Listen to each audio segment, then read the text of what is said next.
Jesus says the road is easy that leads to destruction. And it is. And the reason for this isn't because there's an evil demon who has been assigned to you to make sure that you get lost along the way. I don't want to mince words here. So there are supernatural forces that may be at work against you, but that doesn't necessarily need to be the case. And when Jesus is talking about the road being easy, that's exactly what he's talking about. He's talking about us and our life and the decisions that we make. As people, we tend to make the easiest decisions. We tend to take the path of least resistance, the ones we've made before, so that we don't have to think. And that's not a dig on being human. That's just what it is. That tends to be how we do. We don't tend to think about what we do. We just kind of do it. So here, I want you to have a look at these two women. Which do you think is more attractive? Good. Now, as humans, we are bad about making decisions. We're bad about thinking. We're bad about reasoning. And for that reason, we tend to get things wrong. Now, for the most of you and for most everybody, 30% of the people chose this woman. Now, 70% chose this woman. Now, take a look at this woman, and can you describe exactly why it was that you chose her? Was it her eyes? Was it that Mona Lisa smile? Whatever it was, your brain is lying to you right now, because that's not the woman that you were looking at before. It's actually a different woman. There were three women. In fact, the one in the middle was the one I just showed you, and the one on the far left was the one that I showed you before. Now, how did that happen? Why did that happen? The reason that happened is because of this human software we've been given, which is that we, humans, rationalize the choice that we make. As soon as you make a choice, you then rationalize why you made that choice. It's automatic.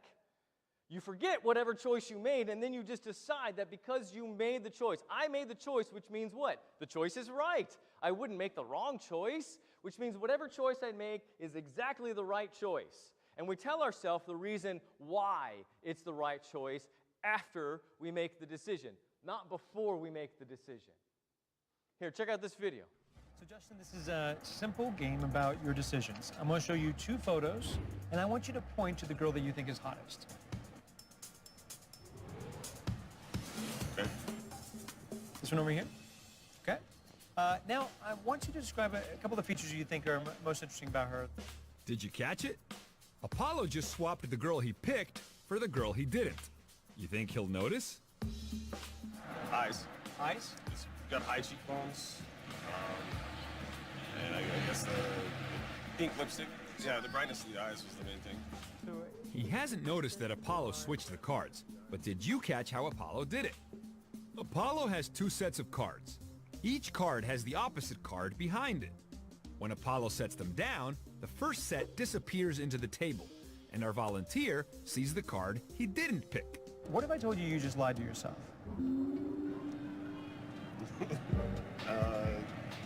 Actually, originally you chose this girl, but I switched the cards on you, and somehow you've convinced yourself that you chose the blonde. The guy goes on to actually say that he doesn't prefer blondes, and so why he would then justify his decision for picking a blonde really doesn't make sense in his grand scheme of things. And I want to point out, this guy's not an outlier. This guy is us. This experiment has been done over and over and over. It started with some psychologists who took jams. They took an apple cinnamon jam and a grapefruit jam. Think about those flavors for a second. Apple cinnamon is kind of a warm, sweet, right? Grapefruit is a sharp, citrusy. These are very different flavors. They gave somebody a taste of one and then the other, and then they said, which one do you prefer? They picked the one, then they switched the jars, gave them the one they didn't select, and they asked them, why did they select that one? Without fail, 90% of the people started describing why they picked the one that they didn't pick. This is called choice blindness. It's not a trick. This isn't some like sleight of hand thing that a magician is doing to dupe us. It's revealing how we act. humans pick the low-hanging fruit. Why we pick the low-hanging fruit is obvious. It's easy. So we tend to not think about why we make decisions. More often we just make whatever decision happens to be the easiest, and then afterwards we firm up the reason why we picked the decision that we made, for whatever the easy reason was. We probably don't tell ourselves it was the easy decision. This is what Jesus is talking to us about. Now, Jesus made us, knit you in your mother's womb, called you by name before you were born. This is our Creator. He knows us intimately. He says, look, there's going to be false prophets, and there will. There will be people that lead you astray. And then what happens when those false prophets lead you astray? Well, you'll tell yourself that they were the right prophets. They were the right reasons. You did everything you wanted to do, and it was because it was good. You don't need to have an evil demon in your life telling you to go the wrong way. We're really good at making sure that whatever way we go is the right way, even if it is the wrong way. And today, I think that this is even more important because we find ourselves in echo chambers, is the word everybody likes to talk about, or silos. What are these? Well, it tends to be that if you hop on the internet or you talk to people, what happens? Well, you go to the internet sites that agree with you already. And you hang out and surround yourself with people who have the same like minds that you do. And if you hear things that you don't like, we are really good at shutting that out. There's actually a word for it. You'll understand it immediately. It's called ostrich syndrome.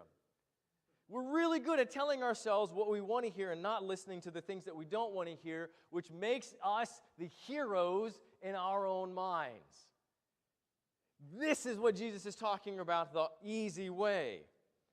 The easy way is just to go about whatever you're doing and tell yourself all of the things that we naturally tell ourselves, which is that the decisions we make were always the right ones, and that everything we do is always the good thing. So if everything that we do is always the good thing, and every decision we make is always the right decision, how can you know that you're on the right path?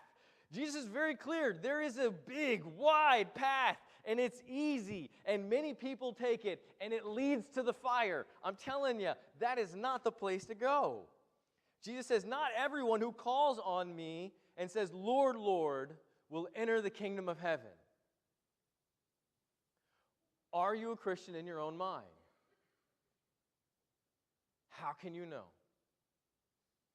Jesus gives us the answer. He says, fruits. There's going to be proof. You're going to be able to point at actions in your life. We might be able to rationalize all kinds of things, and we can. Jesus is telling us this. This is exactly how we work. Oh, I let myself off the hook because, this, and I'm going to lower the bar because of that, and these extenuating circumstances, Jesus would understand. And so all of a sudden, we don't happen to have all of the things that we wanted, but you can't lie about your fruits. You can look at your life. You can look at the actions that you do, and you can say, there. Or more importantly, somebody else can. And they can say, there. That's where you serve the kingdom of heaven. That's where God was in your life. That's where you acted in a way that God would recognize himself. In fact, Jesus said the same thing. He said, everyone who hears my word, this is verse 24, everyone who hears my words acts, and then they will be a wise man. Acts. Action. We like to think of Christianity as a belief, and it is, but I don't think that we understand what the word belief means. If I handed you a lottery ticket and I told you that it was a winning lottery ticket and you believed me, you had a belief that the lottery ticket was real, you would go and cash the lottery ticket. If you believed me. A belief is an action that you act, is a thought that you act on. It's not a philosophy. Christianity is not a thought. It's a thing that guides our actions. And when we do these actions, we have fruits. Here's why this is so profound, because what we do is who we are. There's this misconception that if you think these thoughts, whatever thoughts those are, you can think your way into a new being. And that's not accurate. That's not right. In fact, psychology proves otherwise. If you have actions, then you'll rationalize those actions, and then that will put you in a path of whatever that action was. So if you decide that you're going to sin, and then you sin, then you will rationalize why you sinned, and now you're locked into sin. Why? Because now you have less actions because of the sin that you've committed, and you have less thought. You think that that sin was the right thing to do. So not only do you have less options to choose from, but you're not even going to look at other options. Last week we talked about Herod and how his sins led him to a place where he did something he didn't want to do. And why? Why did he go and kill John the Baptist? Because he reasoned to himself, this is the only right action for me. This is the only thing I can do right now, is to kill John. He was a slave to sin.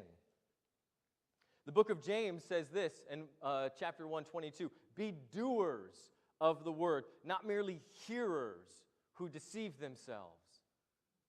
The Bible is telling us that unless we act, we won't be Christians. That to be a Christian isn't a thought, it is a lifestyle. And this is the most amazing thing. The Word of God has been telling us this for 2,000 years. Only now has psychology come to a place where we have science enough to prove what Jesus has been telling us for 2,000 years. Anybody got a problem with science? Come talk to me. Because this is all the proof that we need. It happens over and over and over in the Bible that psychology proves what Jesus had said so long ago. If you want to be a Christian, you worship Christ. That's the bottom line. Christians don't think Jesus is a good person. They worship him as God. If you want to be generous, if you want to be a tither, then you start giving. You start somewhere, and then you work your way up to a place where you can tithe. If you want to be good, you do as Jesus says, and that will mold you. It'll mold your thoughts. It'll change you and guide you to the narrow gate. Now, the narrow gate is hard. Jesus said it was hard. He said it's going to be difficult to get to the narrow gate.